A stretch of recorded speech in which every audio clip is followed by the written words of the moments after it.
today's episode is about fear. Hello and welcome back to the pod. This is On Some Deep Shit. I am Doc the Oracle. I will be your host today. I think I'm getting better at that. And I was mulling over what to talk about today. I was mulling over mystical experiences. I was mulling over perfectionism because I'm kind of experiencing that right now, where I didn't want to hit record until I had a solid idea of what I was going to talk about. I thought about making an outline. That might not have been such a bad idea, but we ain't got to do that because, you know, this is what it is and it's all that it is. And when it comes right down to it, perfectionism comes down to fear. The fear of how you're perceived, the fear of being perceived as something less than good or less than great or whatever you ascribe yourself to be. You're afraid of the feelings that will come with someone rejecting you. So I was feeling that. I was feeling like I can't hit record until I know exactly what I'm going to do and kind of like run through like a dry run almost of it. And it's just, we don't need to do any of that, because as long as you're honest and authentic in your life with all of your relationships and to yourself most of all, then everything falls into place just as it should. You might feel like you're making mistakes. Those are lessons, those are redirections, those are, you know, things that teach us stuff so we can do better next time. Maybe get closer to our goal, maybe learn something that was blocking us from achieving our goal, maybe learn that, hey, we didn't even want this in the first place. Actually, we just felt like we needed to do it because of some societal expectation or family or a lover or someone that expects us to do this thing that we didn't even want to do. So it comes, oh my gosh, I should have put my phone on Do Not Disturb. I keep seeing notifications pop up. Confirmation. So fear is one of the biggest illusions in this universe, because the only time that fears manifest is when we fear them and give them energy and give them power. So the more you think into your fears as being not only possible but probable, the higher probability they have of manifesting. Who's that? Someone's walking through the woods. Oh fuck, now I lost my train of thought. There was no train of thought. There was no train. There was no car. There was no bike. There was no scooter. But that's fear. I don't know what that is, so I'm gonna fucking stop talking and be like, what's going on? And I don't have to do that. But fear is something that humans experience as an evolutionary trait to keep ourselves alive, to keep ourselves safe. But the brain cannot tell the difference between perceived danger and actual danger. So if you perceive there to be danger, then your brain is going to create anxiety and create adrenaline and create cortisol so it can propel you to escape the danger. Or if you're a freeze-fawn response person, then it's going to freeze you so you can try to assimilate to the danger or whatever enemy there may be, try to like fawn to them so that they won't harm you. But either way, these involve, I think, similar chemicals. I don't know if it's exactly the same. There's probably more adrenaline in a fight response than there is in a freeze response. But this is evolutionary to keep you alive, but we've evolved to a state where we don't need that anymore. The fear response, I mean, we need it. We definitely need it for actual dangerous situations, but we've evolved to a point where we can think ourselves into anxiety and think ourselves into danger when there is no danger. There's paranoia when people, you know, people that smoke a little weed or do something like that, and then they start, what was that? Someone's after me. Someone's out to get me. And it's like, no, buddy, no one's out to get you. No, nothing's gonna, like, you know what I mean? But you see that from the outside, but from the inside, their brain is telling them with every fiber of its being, we are in danger. Someone is doing this. This is true. And that's why fear is an illusion, because it's not true most of the time. If something is happening in your external environment that is going to harm you, that is true, but that is also manifested because of a fear, which some fears are pretty understandable. I'm afraid of getting shot with a gun. So if someone pulls out a gun, I'm gonna be scared. But there are also irrational fears about things. I mean, you've seen like the Mari episode where someone's afraid of pickles and they bring out the pickles and she's like, oh my God, pickles now. Like that's just that. There's irrational fears as well. A fear of heights, I think, is very normal, actually. People say, oh, I have a fear of heights, and people act like it's something, but it's like, if you fall from that height, then you will die. So your brain is like, oh no, let's not fall from that height. I'm scared. To keep you from doing it. But fear is something that also has a much bigger meaning spiritually. On my spiritual journey, I've had many mystical experiences that have shown me, that have been checkpoints for me of whether I am giving into fear or whether I trust the universe and trust myself. And trust, well, love is the opposite of fear, really, but love is trust. So when you trust that the universe has your best intentions at heart and you have your best intentions at heart, that's when things begin to flow and begin to align. You begin to experience these mystical experiences that have no explanation other than the fact that you are connected to the divine, and your team is kind of sending you a bunch of signs and a bunch of synchronicities and a bunch of things that are perfectly aligned with like the time that you want to have and the future that you want, that it almost seems like it's magic, like you're in a dream. Like, how is this aligning so perfectly? How did that fall into place so easily? How did this line up? How did this person come into my life at this exact moment? How did I get this text message at the exact time? Because these are synchronicities that happen when you're aligned with your inner being. And being aligned with your inner being involves a lot of abolishment of fear. You have to have trust in your inner being, because that's your soul, that's you. This is an illusion. The ego is an illusion. We know this, or if you don't know this, the ego is an illusion. Your personal identity is an illusion. It's very real because you're in it and you ascribe to these certain things about yourself, but also that's where all your limiting beliefs lie. And so that's things that aren't yourself. So your true self, without any limiting beliefs, without any limitations, without any distortions, is your soul or your higher self or your true self. And your true self is always trying to guide you toward alignment with that true self, so you can be acting out of authenticity, because the most authentic thing you can do is honor your soul and act from love. And anything that's acted on from fear, which is the ego is an expert at, then that's going to draw you away from alignment with your soul. So you have to learn how to act authentically, and acting authentically involves a lot of challenging fear. It involves a lot of situations that you're going to feel fearful of. You're going to feel fearful of these situations. But there was a quote one time that was like, behind the dragon is the pot of gold, but is the treasure. So you face the dragon, and you don't slay the dragon, you befriend the dragon. It's like your shadow. You befriend these things. You befriend fear. You say, I know you're trying to teach me something here. I know you're trying to keep me safe, but I know that I can handle this. I know that nothing bad is going to happen. I trust the universe. I trust that good things are going to happen to me, and that this situation will work out, and that I have nothing to fear. And even though I feel the fear in my body, I'm going to act anyway. I'm going to be brave and do it scared. And after you do it scared a couple times, the universe sends you signs that, wow, you just passed a checkpoint. Now we're going to expand your awareness even more. We're going to send you even more. You're going to get more information about how all this stuff works. This is how it happened for me. How all this stuff works, so you can have a better idea of, a better understanding of reality as a whole, and your place in it, and your purpose, and what you came here to do. And you remember more of what you are and who you are. You remember more of your soul's memory. You may have past life memories come up. You may have emotions come up that you never thought you'd have to deal with again, that you forgot about. You might have ancestors coming through, messages coming through, synchronicities, angel numbers, feathers on the ground, happenstance meetings, calls at the right time, things showing up when you never expected them to, money pouring in when you didn't expect it to. Like, all these are signs that you're in alignment and that you're being rewarded, because you find yourself deserving of being rewarded, because your true self knows that it is ultimately worthy of unconditional love and blessings, and there is nothing stopping it from doing that. You don't have to change. You don't have to do anything. You don't have to change, but you have to unlearn all these things that have made you into an image of something that you're not, the mask, the persona. You kind of have to discard the mask and the persona and align with your true self, and then that's when all these things happen.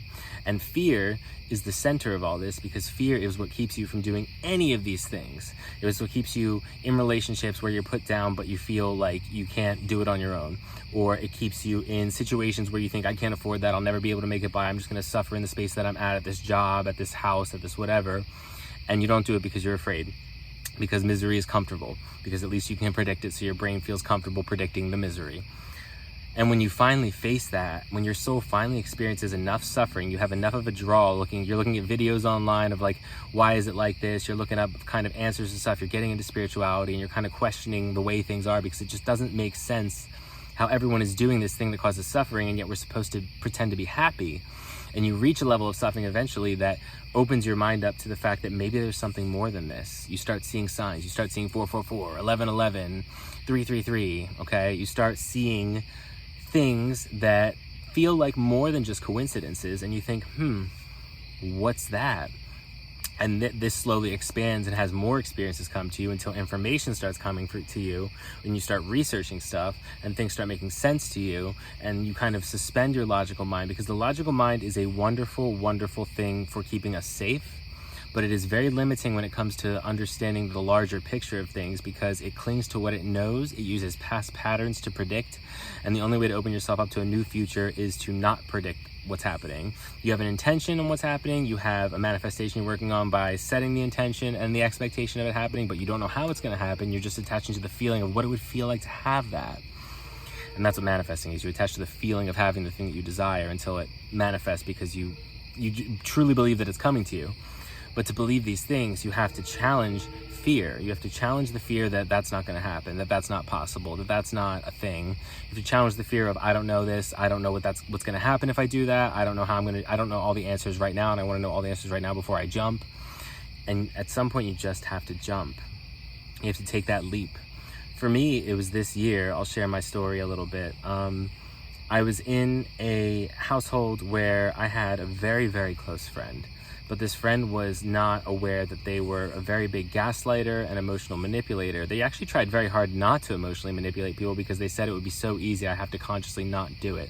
There's a story behind that, but they still did at some points, just unknowingly, and to me all the time. I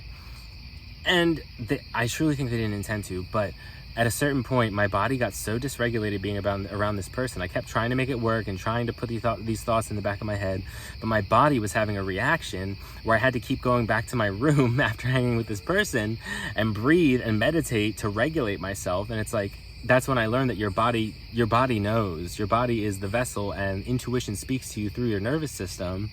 And my nervous system was telling me this person is unpredictable, this person is scary, this person is not benefiting me, they are harming me emotionally, and I can't expand or go into my next chapter still attached to this because I'm not happy here, and I don't know where I'm going to go, and I don't have a job, and I've never done this before, but I have to go.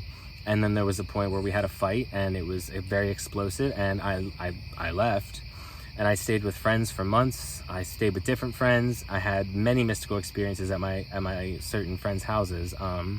This was a big ascension, but right when I left that house in February was when my second ascension started, when I chose to do what was best for me, what was healthiest for me, what my body was telling me to do, what my guides were telling me to do, because they were sending me messages saying detach, saying you're going on a journey, saying all this stuff. So like, I kind of knew it was happening, but if I told someone that, they'd be like, there's no concrete evidence of that. I'd be like, no, I just know though that it's going to happen. And then it happened.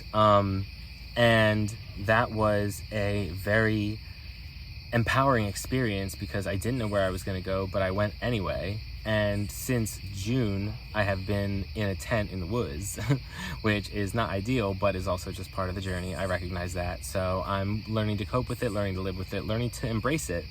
And it's much easier now that it's not hot. When it was hot, it was very, very hard to embrace. But I still feel better than I ever did there. I still feel more empowered than I ever did there. This taught me that I can take care of myself, that I can do things for myself, that I can trust myself to take care of myself. And that's been invaluable for my inner child feeling safe, and therefore my overall state of being calmer and more centered and more anchored into my body, my physical body. And I wouldn't trade that. I wouldn't want to stay there longer just because it was quote unquote safe, because I had electricity and a shower and whatever. It wasn't worth being told things every day that made me question my own feelings and my own beliefs and my own experiences, and being told that my experiences are wrong, or my thoughts are wrong, or my feelings were invalid. And fuck that shit. When you choose yourself, when you end these relationships and get out of these situations, that's when spirit comes through to you, if you're open to it. And it will speak to you. It spoke to me through videos. It spoke to me through subliminal stuff. It spoke to me through my noggin, like just channeling through the pen, writing. And it led me to this place. And I have to trust that this is the place that I'm meant to be, because I wouldn't be here if it wasn't. They've shown me so many things that it's like I can't ignore the working of it all. I've seen the inner workings. I've seen the cogs and the wheels behind the facade, and I know how it works because they've not only told me, they've made me experience it, which has been very scary many times, because when you actually pierce the veil, like you go beyond the veil and you're not on mushrooms or LSD, it's not a contained experience that you're gonna like wake up from the next day. You're just in it, and you don't know when it's gonna end, and you don't know what's gonna happen, and you don't really know how it works, but you're just being told to trust every day. It makes you a little, I don't know, it made me really strong, but it made me really like trust in the universe and in myself, because every single time I trusted myself and trusted the universe, I was rewarded through little things here and there, through relationships, through happenstance, coming into money, or coming into an experience that I had wanted to have. All these things started to manifest to me, but I had to trust the universe and what was going on. I had to trust that even though my logical human mind could not comprehend it, that it was going to be okay, and to proceed anyway. And so I proceeded. And here I am, with wisdom to bear and lessons still to learn. I haven't learned everything. I don't think anyone can learn everything, but I've learned some stuff. But fear has been the hardest one, because I had an experience where I ended up getting 302'd, which is involuntarily taken into a psychiatric facility, back in May. But I know that had to happen, and I'll explain why. But basically leading up to that, I was having a huge expansion and upgrade, and it was like I was so in tune, and it wasn't just in my mind. At a certain point when you reach alignment, physical reality starts to manifest differently for you. I would throw my stones on the table and they would land in a perfect shape. I would put something down and or throw something and it would go exactly where I wanted it to. Not just sometimes, every time, for months. So like, it's a thing that just, I noticed happening in spurts, and then when it stayed, I was like, oh fuck, I'm in alignment. I'm walking through the park and birds are flying by at the perfect moment, and animals are coming out and flowers are blooming, and it's just like, I felt like I was fucking Cinderella, or like Jesus. Like, everything's just like so beautiful and so perfect all the time. And it's not like that right now, because we go through waves. I just read earlier, because of course they would tell me before this video, growth comes in waves, so you have to learn to ride the ebb and flow. So I was very high, I've been very low, and I've been middle. But when that night that I went to the psychiatric facility, it was peak vibration. It was like I was hearing signs everywhere, and seeing signs, and hearing messages, and having everything fall into place perfectly.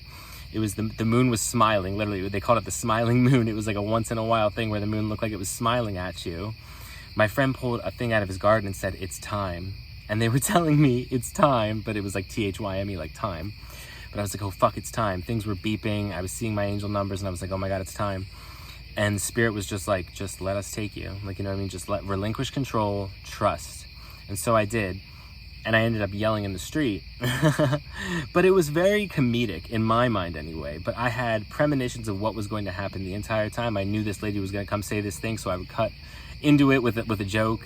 Or I knew a car was going to pass behind me, so I waved it on, everything's fine. Like, and it was right there, even though I didn't know it was there, but I knew it was going to be there. So it was I was so in tune and in flow with the universe that it was like showing me what it's like to not even have to think, to just flow and see things happen. And I ended up writhing on the ground. I ended up like, and I wasn't yelling like, I was just like, oh, duh, because I was having so many revelations that I was yelling duh a lot. And I was cool with people. They were out on the street. I think they were concerned because I was shifting emotions very quickly and channeling a lot, and it was just overwhelming. I think it was scary to watch, honestly, because it was a lot of energy, and it was, so they called the police, and then the police came out in the police car. They told me to trust in there, and I was like, I just knew that this was what had to happen. I'm like, well, this is what's happening. This is what had to happen. I don't know what's next, but it had to happen.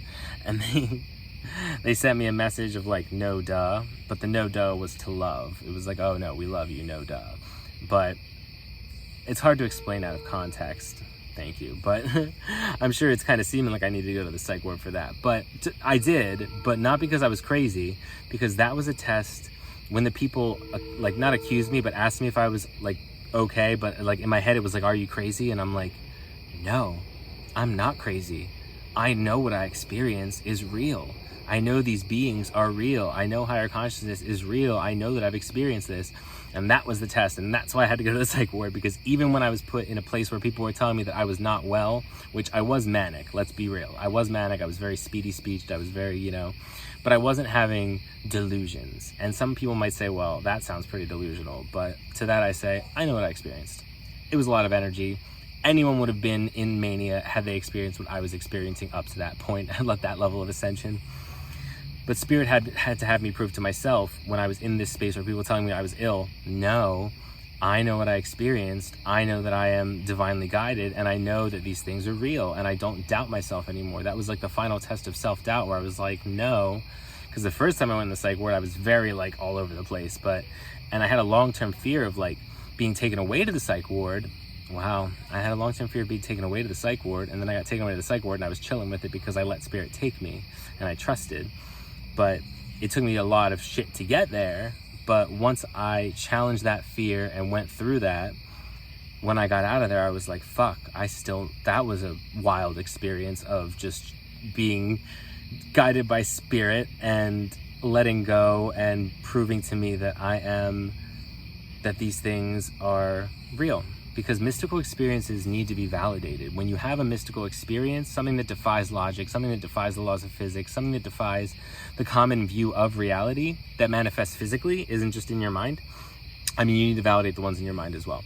But when you start seeing things physically being like mystical, and like if someone was there, they'd be like, oh, it's impossible, then you have to learn to validate that yourself before the outer world can validate you, because the universe is a mirror. If you think you're crazy, you're going to attract people that are like going to feed into that and be like, that doesn't sound, you don't sound well. And it's going to feed into that fear. But if you learn through your experiences to challenge that fear, and to go have these mini experiences of challenging fear where it proves these things to you, then you'll know what you experienced is real, and then the world and the universe will reflect that back by sending you people that understand, that have been through similar experiences that you can connect with, but only when you validate your own experience. You're dying for someone to validate your experience the whole time. I remember I was dying for people to validate my experience the whole time, until I learned that I had to validate it myself first, because I was looking for confirmation when I still had doubt. But you're not going to get confirmation when you still have doubt. I mean, that's not completely true, but the universe will give you confirmations here and there. But from other people, they're usually not going to confirm anything, because you still have doubt. And even if they say yes, you're still going to have that doubt, because you're projecting overall. You're projecting your fear of not having that, of being crazy. And part of the spiritual journey is proving to yourself that you're not crazy, that this is very real, and that your experiences have happened, and that they will continue to happen as long as you remain open-minded and desire them. So that felt like a straight channel to myself, because I'm still going through a period right now where I'm integrating these experiences, because I've had many, many mystical experiences that defy any laws of anything that science would say is true. But I was not on drugs, I was in lucid mindset, and I was just at a high vibration where things kind of glitch, because if you believe that it's all an illusion and a hologram, then when you believe that it can break, it breaks. So, but I had to learn how to validate that to myself, and I think I'm actually having a moment right now with myself. Wow. Validating these experiences and seeing them that they were all true. Wow. Wow. I'm not sorry, but excuse me for this moment, but it's very profound to know that everything that you've experienced that defies other people's expectations was still an experience that was very real. And you don't need someone's approval to prove that to you. You only need your own. That's between you and the divine. And any way that you can do that is the right way to do that. Any way that you can get yourself to the belief, to the trust in the universe and yourself that what you're experiencing is actually happening, and it has the depth that you think it does, and has the meaning you think it does, and you have a purpose that you hear that you do, and that you know you do, that it's all very real, that you came here for a reason, and that you're here to change the world, you know, because we are all here to do something that no one has done before, because only you can do what you're meant to do, but you have to look inside and figure out what it is that you want to do. And a lot of times we suppress that because of fear. We've had things happen to us over our lives that have conditioned us to think that our dreams aren't feasible, or that we aren't that person. But that is literally just self-limiting beliefs imposing themselves onto our ego, so we identify with this limiting belief that we can't do it. But we can do it, we just have to change our identity. Because if we identify with the ability to do it, and that everything is possible, and that the universe supports us as long as we believe in ourselves and trust, and, you know, go through these things with a brave face and a full heart, then it slowly starts to manifest. You start to have opportunities. You start to see people look at you differently, because you see yourself differently, because you are a mirror and everyone else is a mirror. We're all mirroring each other. So when you adopt a new identity, which is one that you believe in yourself, that you believe that you can do all the things that you thought that you couldn't do, you've dismantled those beliefs, you've done the shadow work, you've done the healing, and you slowly are like, wow, I am that bitch, I am that dude, I am that girl, like I am them, I'm him. Like, then the universe starts to reflect that back to you, and that's when you get the synchronicities and the alignment and the physical manifestations and mystical experiences and all this stuff. This is what has happened to me, but this is what Spirit is also telling me can happen to anyone. It's just like, kind of like Jesus said, where it's like the kingdom of heaven lies within. So as long as you go within and align and believe and trust and challenge fear, then you will be rewarded by raising your vibration, expanding your awareness, and having a greater understanding of how things work. And when you have a greater understanding of how things work, life gets easier because it flows. You get into the flow of life and align with kind of like the way that things are. And when you have desires, you already know that you can attain these desires. You just have to trust the universe, not how it's going to happen, not when it's going to happen, but that it's going to happen. And so then you don't have to worry about it. You say, yep, that's in my vortex. That's in my manifestation vortex. That's in my vibration. I can feel it. It's going to happen. So I'll just let it happen when it happens. Whatever. And then stuff just starts happening when it happens. And you're like, whatever, this is awesome. And it just gets easier once you realize this. Once you realize that you don't have to suffer to get what you want. You just have to align with your true being. Oh my gosh, hold on one second. Yeah, sorry, I had to cut that off for a second because a passerby asked me what time it was. But what I really want to get to is fear being kind of like a culmination of limiting beliefs. It's believing that the worst will happen or can happen, but not really even just can happen, but like the probability of it being higher than 0, because you think it from your logical mind, like it's possible for the plane to crash. So I'm going to focus on that fear, because even if it's 1 in a million with my luck, because you believe that you have bad luck, or you believe that this bad thing's going to happen to you, or you believe that since it's possible, it's definitely going to happen to you.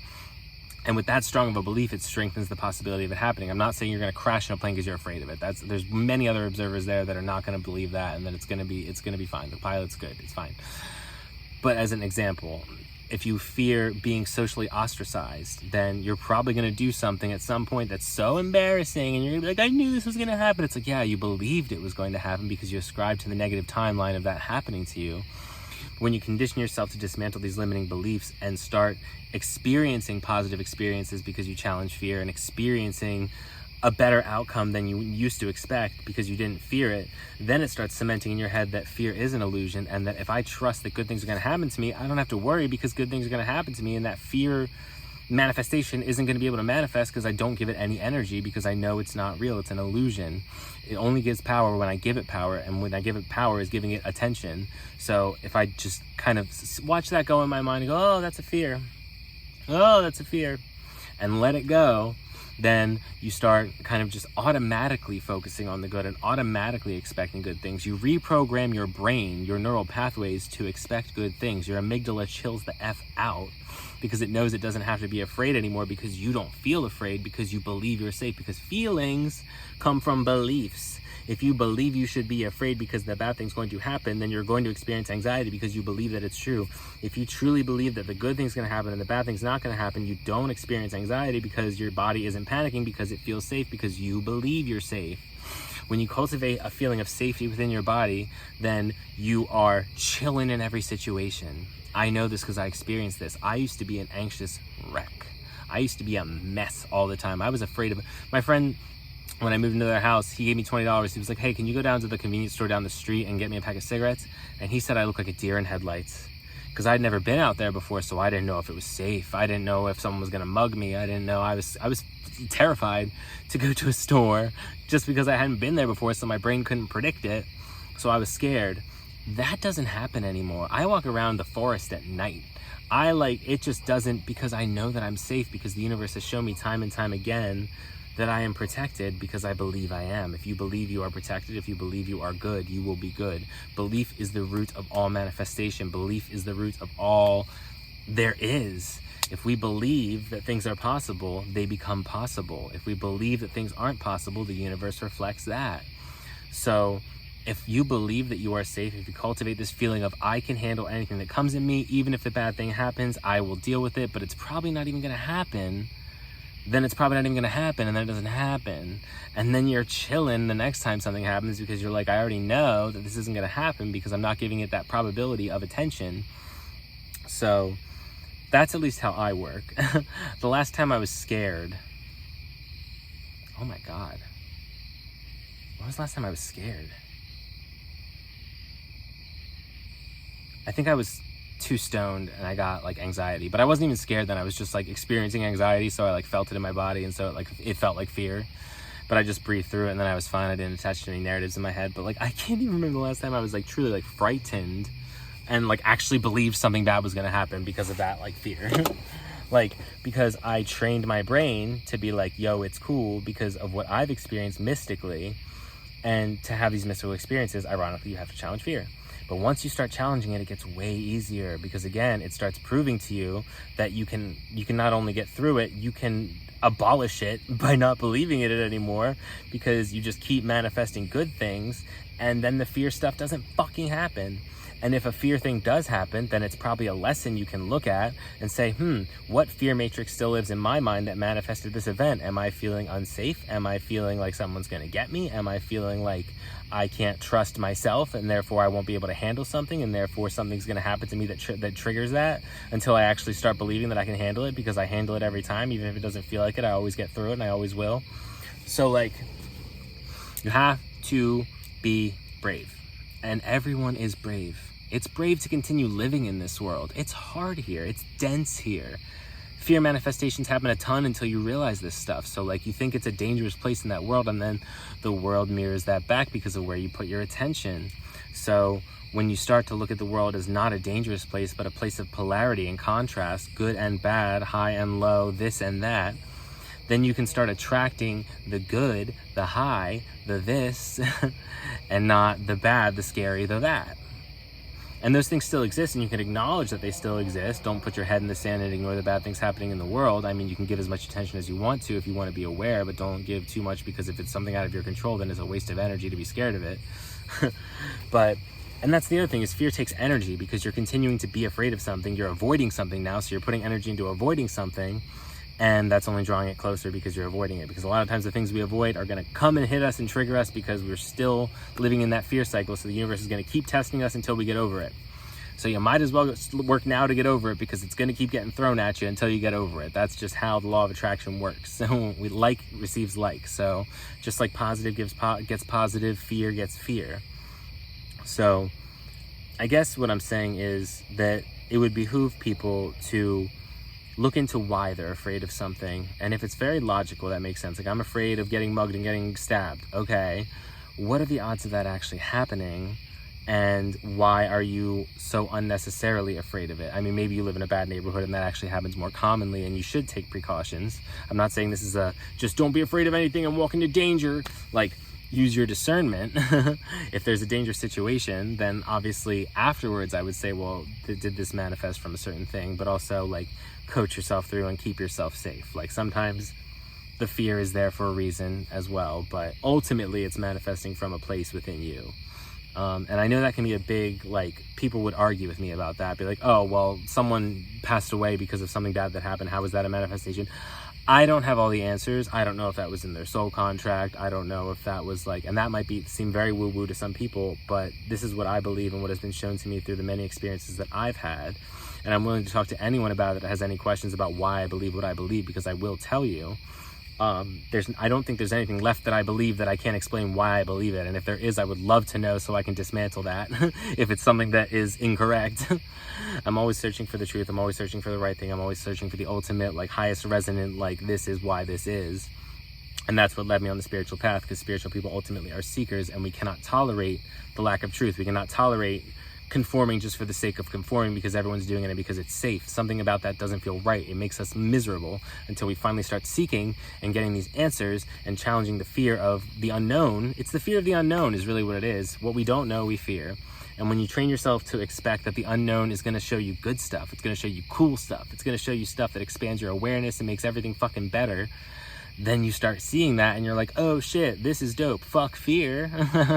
And it doesn't go away immediately, and it's not like I can't be afraid. Of course I could be afraid in a situation. If someone pulled a gun on me, I would be afraid, probably. Most likely. But it means in the back of my mind, I'm going to be thinking, okay, like, this situation seems very scary. I'm probably still safe, even though it doesn't seem like it. Spirit got me through this. Is what I would do. I had a friend that happened to, where it kind of was like he was held up at gunpoint at a job.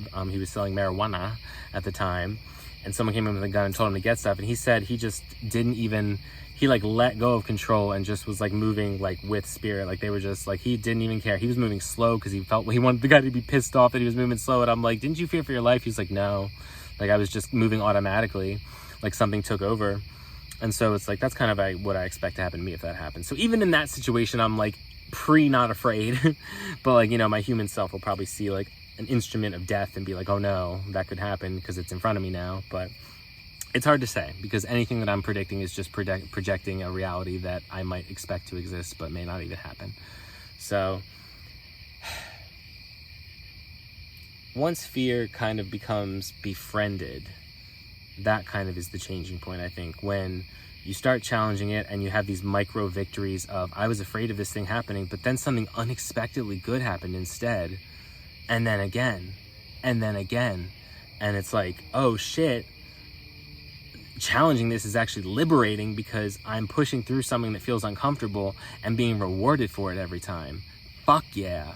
So it kind of changes the way your brain even perceives fear, and now it sees it as almost like an opportunity. And I don't feel like that every time. Sometimes if I feel fear, I mean, it's like, it's just fear. But I can't remember. I can't remember. Something changed. You know what happened?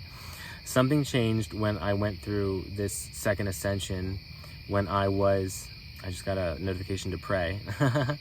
When I went somewhere in a dream, and if you're spiritual, you know that dreams are just your astral body going somewhere and manifesting kind of what's in your subconscious to try to give you a message of something that needs to be processed, or something that you haven't let go of, or whatever. And sometimes they seem so absurd that you can't get, like, sometimes I truly believe it might not be a message because this is absurd, and I dissected it. I'm like, there's nothing here for me. So I don't know. But I had an astral traveling night where I went somewhere called home. I knew it was home because they showed my childhood neighborhood, but there were these rainbow lights everywhere, almost like a carnival.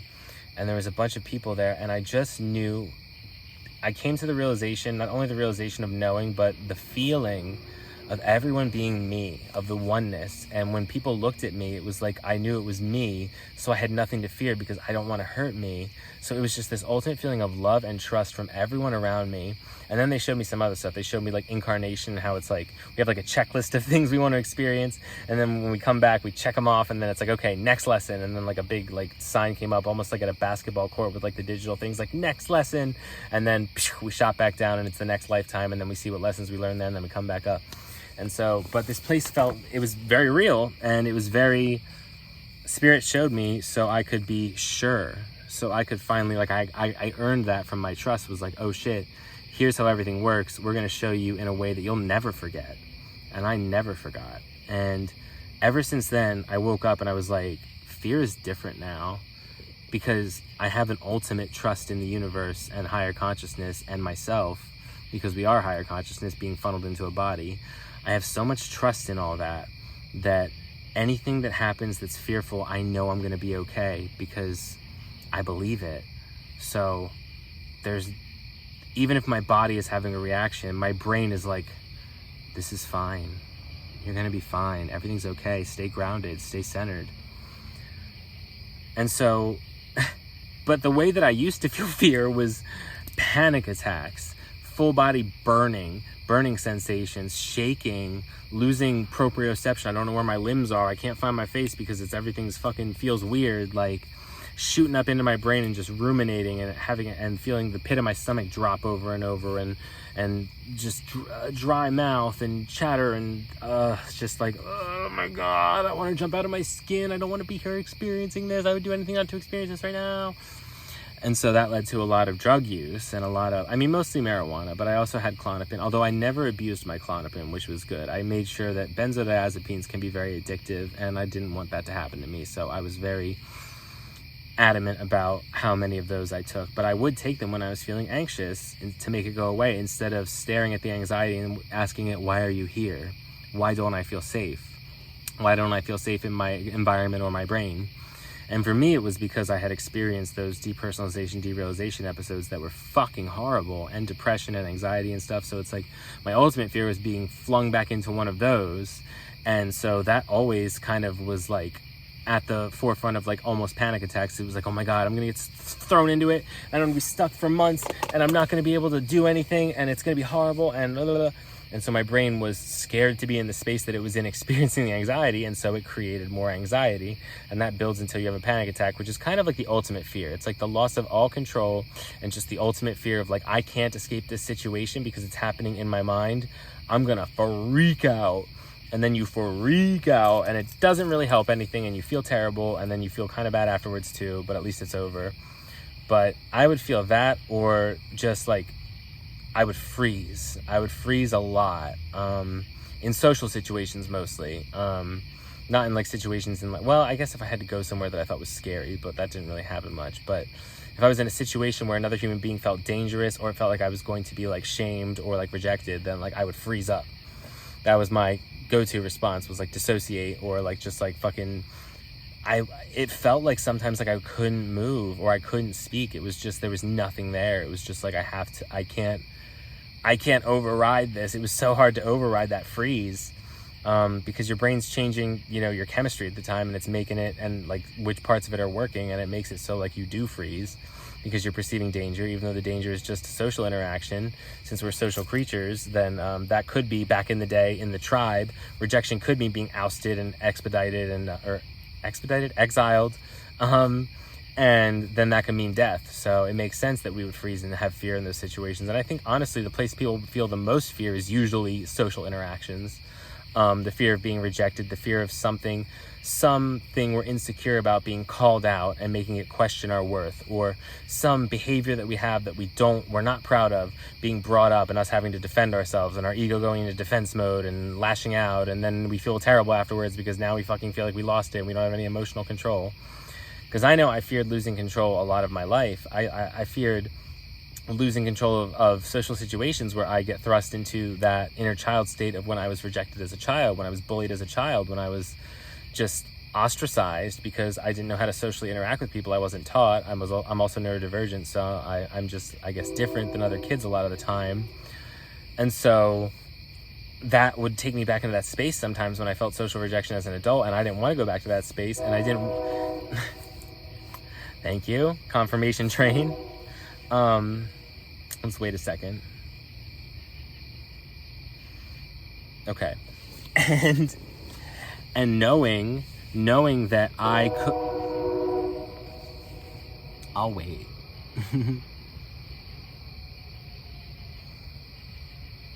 Okay. If it happens again, I'm just gonna keep talking. Knowing that in a social engagement, if I lost emotional control, if I felt defensive, if I shut down, that would defeat my argument or my side or my point, or it would just completely invalidate something, like getting strawmanned almost, where someone starts talking about something that isn't even related to the subject, and to try to dismantle your argument, like, oh, you couldn't even talk, blah, blah, blah, blah, like as if that dismantles the truth of what you're speaking. But I feared that because I knew that when I got into a confrontation, especially with a man, because this was my trauma, if I got in a disagreement and a confrontation with a man, I would shut down, and my brain would just kind of go into defense mode, and that shuts down your neocortex a bunch, so you literally can barely think. Like, you can't, because you're in freeze or flight, and you just don't want to be there experiencing this anymore. And now this person's still calm, making their argument, or their whatever their side is, and you can't even form a sentence, and now you're frustrated with yourself because you're all dysregulated and you can't seem to stop being dysregulated, and why would this even upset me, and why can't I just do this? So now you're turning anger toward yourself and probably them. And I feared that because I didn't want to be able to be dysregulated. I didn't want other people to be able to affect me that much. I wanted to be able to say my piece and not be scared of confrontation. And you know what that took? A lot of confrontation. To banish the fear of confrontation, I had to learn how to navigate it in a more grounded way when I stopped fearing that rejection or that just any kind of response. It was like I had to find the space within myself to be comfortable in a situation where there are perceived negative emotions, when someone I wouldn't call it hostile, but when someone is not on your team for this certain conversation, and you're kind of on your own and you have to stand up for yourself and your point and what you think is right. And that involves a lot of self-trust, which has to be built over time, which is built by challenging the fear of not being enough, of not being smart, of not being able to have your argument heard, of not being correct in what you're saying, of not feeling stupid or foolish or whatever. Because the truth is, you can sound stupid and foolish and do it anyway. I do it all the time. You have to be able to kind of laugh at an act of fool, because no matter how you act, it doesn't change the validity of what you're saying.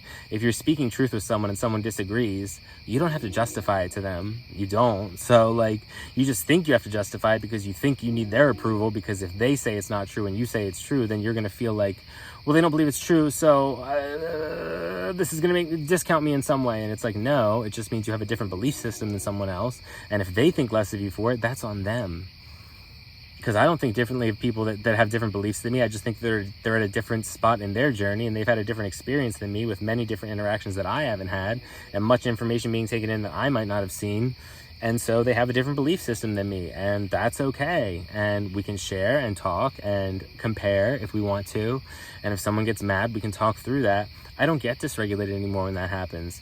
I'm chilling because I know that I'm safe in my body, and I'm safe in my consciousness. And I know that if I get flustered, it's time for me to say, hey, I need to take a step back. I'm getting flustered. Something is happening between us that is causing frustration with me, and I don't want that to happen. So I think I'm going to take a step back for a few minutes and reevaluate. And then if we can come back to this, that'd be great. And if they don't agree with that, then you got to talk about that too. But hopefully you're talking to someone that respects your boundaries, and it's like, all right. But like, I've learned that was okay. You have to learn how to communicate and not hold in your feelings out of fear of rejection or of being accused of something or invalidated, because people are gonna do that. They're people. Everyone's a projection machine. We're all just projecting our own thoughts and what we would do in a situation onto other people. People that think, oh, that person thinks they're better than me. No, you probably just think that you're worse deep down, and you put on a facade to make you feel like you're better. And if someone calls that out, it triggers that. And now when you see someone else doing something confidently, you think they can't actually be that confident. They have to be insecure like me. They're blah, blah, blah, and like, you project all over them. And so people are going to do that. Everyone's going to do that. Not everyone, but people are going to do that. So you can't be concerned with whether people are going to invalidate you or agree with you. You just kind of get over that fear and go, well, they're going to believe what they're going to believe. And if they want to listen to me, to give them enough information to open their mind to it, that's cool.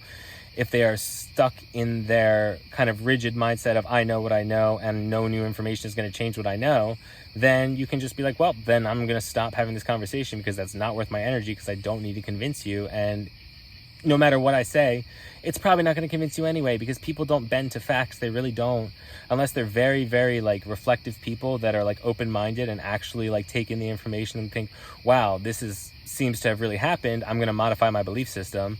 Most people are just going to reject that and only trust people that already confirm what they think they already know.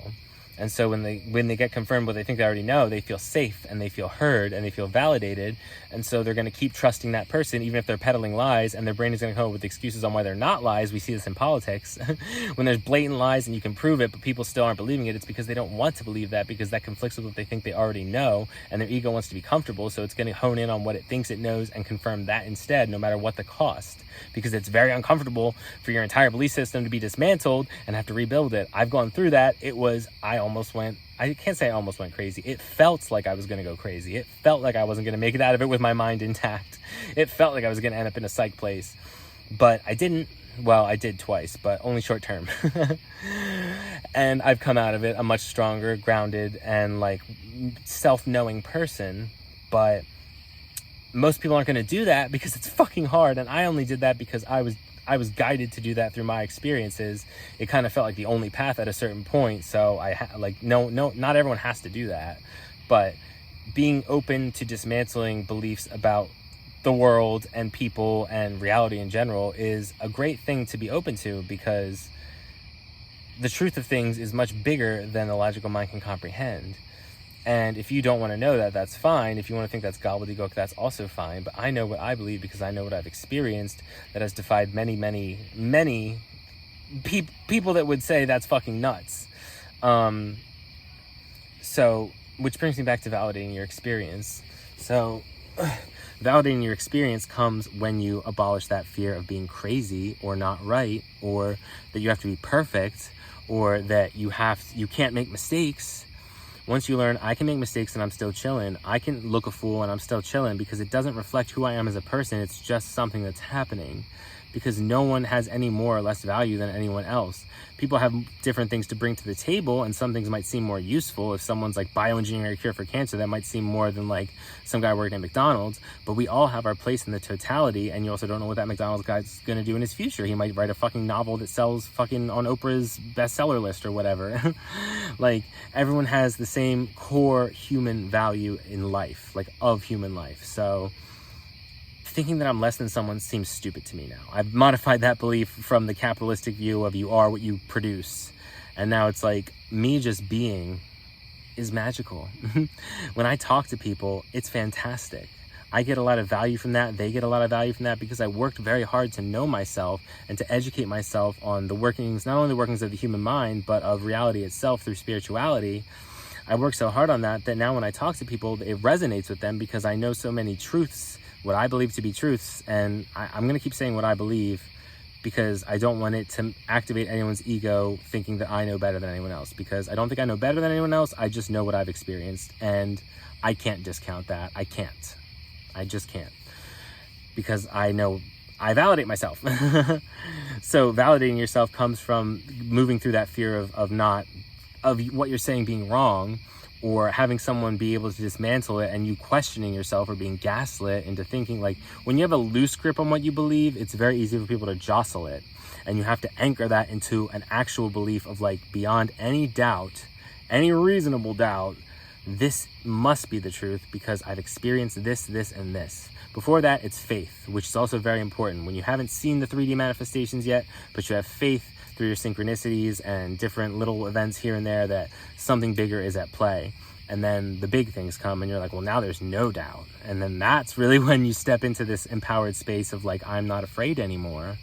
I'm not afraid of a social rejection. I'm not afraid of getting randomly beat up by someone, because I truly believe that if someone wanted to beat me up, I could talk them out of it. I could talk through it. I'd be like, what's going on, bud? Let's talk about this. I don't wish to fight you. I am not your enemy. Like, you know what I mean? So like, I don't fear these things. And it took a lot of work, but you can do this too. Anyone can do this. And I don't want to preach, but I'm going to say what I believe, and I'm going to say what I've experienced. And I'm going to tell you that I know beyond any doubt that other humans, anyone can do this. It comes when you start challenging the fear, when you start noticing yourself avoiding something and you say, you know what, I'm going to move through that anyway.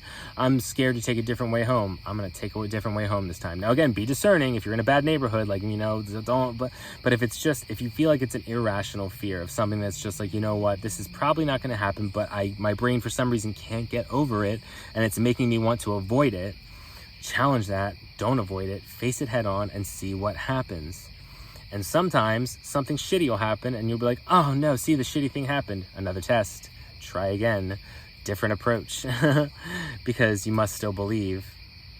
If you still believe, then it's going to manifest. So, and I know this might sound silly coming from someone who lives in a tent in the woods currently, who is technically experiencing homelessness, but I have faith and I have belief that this is part of my path. This is part of my journey. It's taught me a lot about myself, and I have faith that it's going to end as miraculously as many other things have in my life. So whenever that time comes, I'll be ready for it because I'm not afraid. So I don't know. I just know beyond any doubt that fear is the absolute opposite of love and trust. And it is only an illusion because it only manifests as much as you believe it can manifest. And once you embrace love and trust and you see the universe supporting you and you realize it's you supporting you, the whole time it's been you, your higher self, your true self, then you start trusting that everything doesn't happen to you, it's happening for you. Everything was a lesson, everything was a part of the progress, everything was preparing you, forging you through the fire to be the beautiful sword of truth that you are.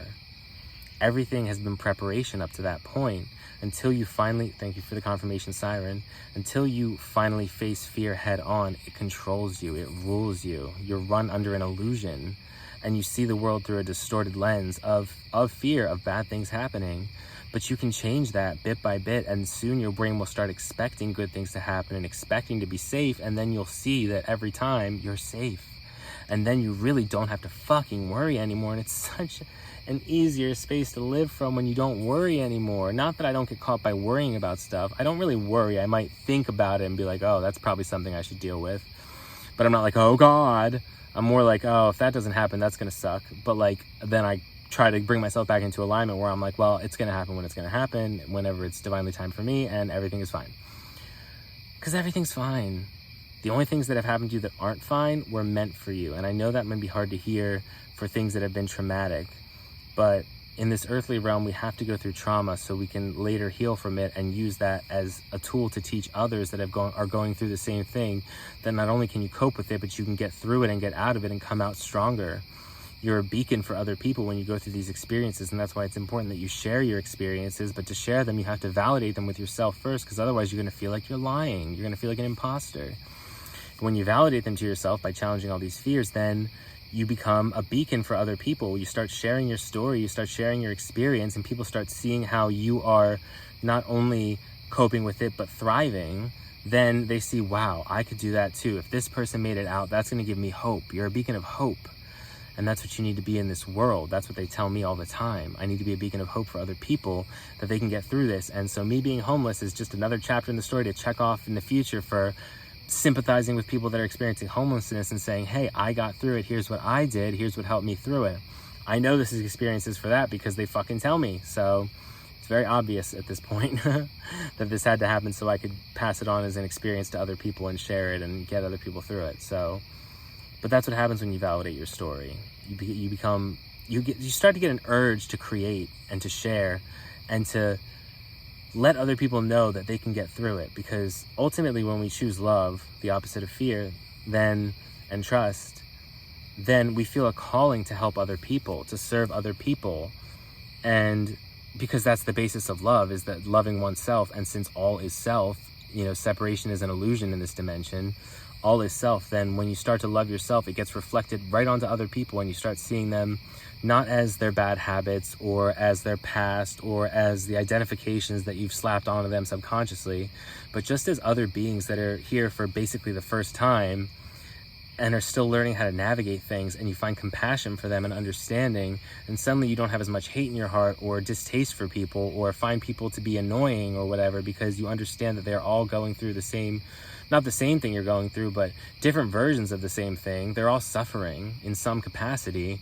And if we can do something to alleviate that suffering without interfering with their karma, because remember, we can't save people either. We can teach people how to save themselves, but we can't actually just pull them out and save them. You can help them once, but it would benefit them more to learn how to help themselves. You have to empower people. You're here to empower people.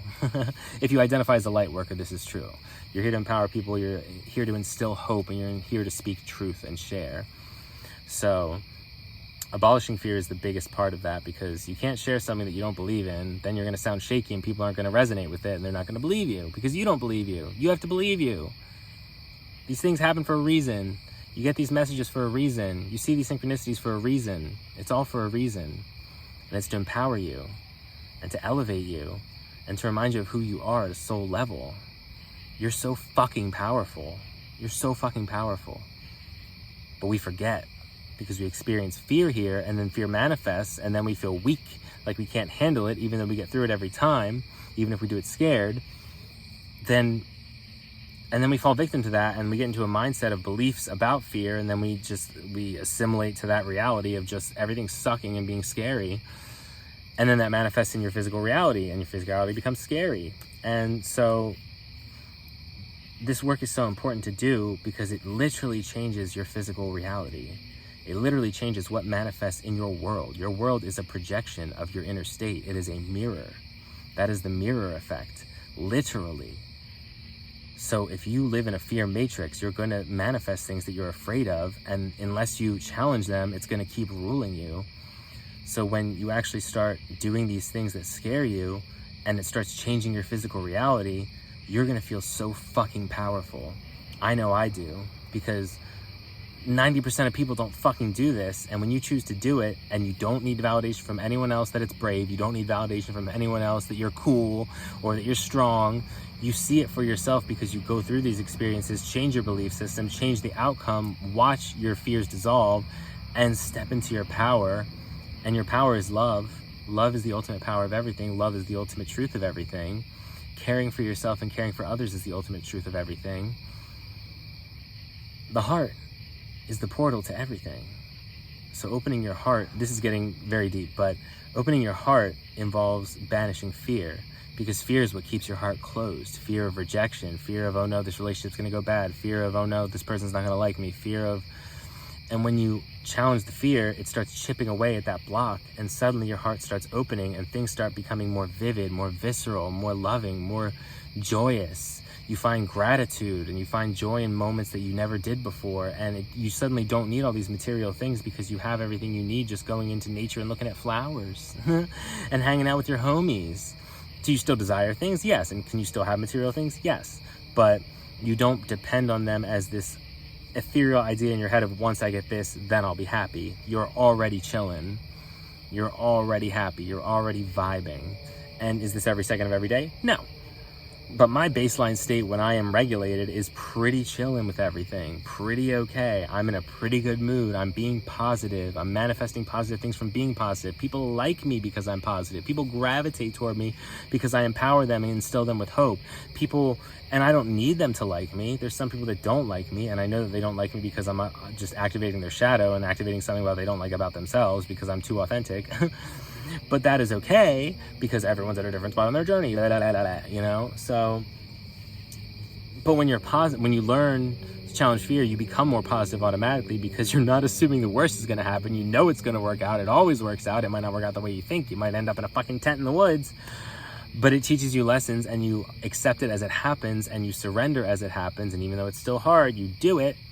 And then you come out the other side being like, wow, I fucking navigated that so wonderfully. I'm so proud of myself for how I navigated that. I made so many new connections doing that. I made so many discoveries about myself doing that. I discovered how strong I was and how resilient I am. Like, I didn't enjoy it, and I probably wouldn't want to do it again, but I'm happy that it got me to where I am today. It's a part of me. It's a part of who I am now.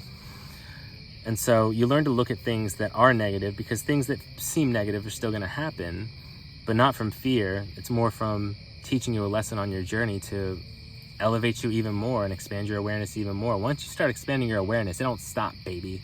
Because once you know that that's the truth of things, and that's the way it's going, and that's like the main mission, is like learning like how to be, and like how stuff works, and like manifesting, and like emotional regulation, and like oneness, all that stuff, it becomes the most important thing to you. And so you don't stop growing, because you can't turn it off, because in the back of your mind, it's always going to be like, well, that's what's real. This other shit isn't real. These fears aren't real. These social hierarchies aren't real. This like value being based on money isn't real. None of that's real. The only real thing is love and truth. And so you keep seeking that, and then it keeps getting better and better. And so this has turned into kind of me encouraging people to look into spirituality, but that wasn't the intention at the beginning. But everyone, again, you don't have to do anything. You don't have to do shit. I'm not telling you to do shit. You don't have to do shit. But if you're curious about how I did it, and how I'm at this place where I don't even really feel fear anymore, and that sounds enticing to you, and you want to feel like a badass and love yourself and have good things happen to you, then it might be worth opening your mind to the possibility that the way you see things isn't the be-all end-all, and there's a greater truth to things that will show itself to you if you just open your mind to the possibility of it existing, and not what it looks like, and not what it feels like, and not what it is. Just opening yourself up to, maybe this information will come to me at some point, and I'll have an experience that expands my mind, and I don't know what it's going to look like, and I don't know what it's going to be, but maybe it'll happen, maybe, just maybe. And then maybe it turns into, I hope this happens. And then I hope this happens turns into, it's happening. And then you're like, oh, fuck, that's fucking real. And then you just keep going, and it never stops. And it's the best, because then you have cool fucking like insights on things, and mystical stuff starts happening, and you feel like a magical fucking being, because we all are magical fucking beings. We're all multidimensional beings. We all have a fucking higher self guiding us at all times. And tuning into that is just kind of like activating the cheat codes to life, where you're like, oh, not even cheat codes, more like the guidance system. Like, it's like tutorial, like little boxes up in the corner popping up. Like, maybe if you go here, there's something. And you're like, oh, I'll follow that intuitive nudge. Like a little breadcrumb trail. So, but the root of it all is abolishing fear. And abolishing fear involves engaging with fear. So, be brave. You have it in you. We all have it in us. I didn't think I was brave before. I didn't think I was brave at all. I thought I was a scared little bitch. And then I started challenging it, and I'm like, other people are the bitches sometimes, and the people that are avoiding stuff. And not this is what I told myself, so I felt like a badass. No one else is a bitch, okay? Like, fear is very real. It takes over your entire body. It takes over your mind and makes you think things. And if you believe every thought you have, then it can be very dangerous, because it's going to feed you thoughts that are very irrational, and you're going to believe them to be true, and it's going to manifest terrible things. And you just like, and not to be afraid of, like, if you have a fearful thought, things only manifest if you truly believe that that's going to happen. So if you have a fearful thought and you take the second to sit there and become aware of it and think, I am the observer of my thoughts, not my thoughts. This thought is scary, but that doesn't mean that it's going to happen. In fact, it's most likely probably not going to happen. My brain is just kind of feeding me this thing right now that says, and this takes a lot of work. Because when you're in these spaces, the last thing your brain is logical. So I had to train myself and engrave this in over years of just like challenging it. And I still would forget sometimes. And then like, until it started really clicking every time I felt fear, that's like, this is fear. It's another test. Let's go. And once that happened, that was really when things started accelerating, because then it was like automatic, and I didn't have to like get myself to a point where I fucking remembered in the middle of it after I freaked out for a while. So all I'm saying is, fear is an illusion. You can challenge it. Use your discernment, you know, don't like stand in front of a gun and be like, I don't have any fear. Like, that might work out, but like, if your belief is loose at all and not 100%, then I wouldn't do that. And most people's is not 100%. Mine still isn't 100%. I've been there, and that was the experience that got me taken to the psych ward. But again, had to happen, prove I wasn't crazy to myself, validate my mystical experiences, love myself, trust myself, experiencing more awesome shit. So I think I'm going to end it with that, other than I'm trying to think if there's anything else. When I challenged my fear, the ultimate time when I stood up to gaslighting and I came back to my room, I think I mentioned this in another one, but I'll go back to it. And I went back to my room afterwards, kind of shaky, because I was still experiencing, you know, the fear, but I was pushing through it. So I was shaking, and I was like, was I really right? And then my howlite stone, oh, it's right here. This howlite stone jumped on my desk about 6 inches with no provocation. And I knew at the time I was very connected. I'm like, oh, my angel's showing me, here we go, dope. So like, you get rewarded. And sometimes if you're very spiritual and you're very in tune and you're very like high vibing, they will show you physical manifestations to confirm for you when it's a pivotal moment. That happened to me at the other time too. I'm not going to go into all the details of everything. It's been a confirmation for me. But the universe will confirm with you if you ask it to. God will confirm with you if you ask them to. Like, your higher self will confirm with you if you ask them to. And if you have doubts about it, it's not going to happen every time, because it hasn't proven itself yet. This solidifies more and more the more you trust yourself and the more you challenge these fearful situations and come out. Again, mostly socially, mostly social fears, mostly masking, mostly persona stuff, but also irrational fears of like the world. And it just gets stronger and stronger. And you just like notice it, and you're like, okay, this is easier than last time, easier than last time, easier than last time. Every time, you know what I mean? It gets easier. Not to say that you won't ever feel fear again, but it becomes much more of a background process that you can kind of, than a forefront process that leaves you like freaking out. Like, you don't gotta freak out no more. It's chillin'. So I guess this episode's about fear, huh? And mystical experiences and synchronicities and all that kind of stuff. So yeah, I'm gonna end it there. I hope I said some information that made you curious. Maybe I'll make a follow-up video if I think of more stuff, because this feels like a very dense topic, because fear is kind of the center of spiritual development, challenging that. And it's really hitting me as I'm recording this, how much gravity that has, and how much my experience has shaped me, and how much my trust in myself and the universe has really formed me into a person that can trust themselves, and a being that has a certain aura about them. So I'm going to go reflect on that. But until next time, this is Doc the Oracle on some deep shit. Bye.